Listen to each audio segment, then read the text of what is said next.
Pakalbėkime apie Helicobacter pylori infekciją, kuri yra labai dažnai nustatoma.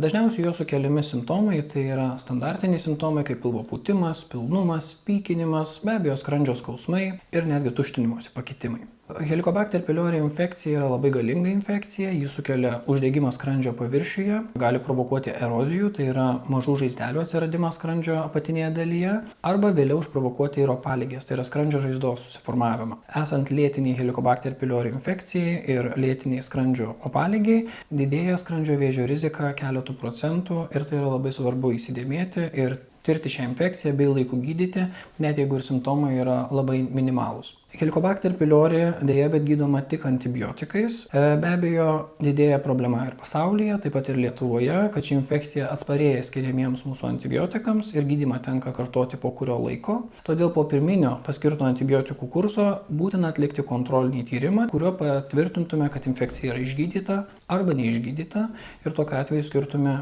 kitokį antibiotikų kursą, kuriuo stebėtume vėlgi atsaką į gydymą. Apsisaugoti nuo Helicobacter pylori infekcijos 100% nėra tokios galimybės. Tačiau bendra higienos norma, tinkamas rankų plovimas, vaisių, daržovių plovimas, tinkamas indų apruošimas ir plovimas. Dar svarbiau, artimų žmonių ištyrimas dėl Helicobacter pylori ir taip pat jo gydymas, net jeigu ir simptomų šie žmonės neturi.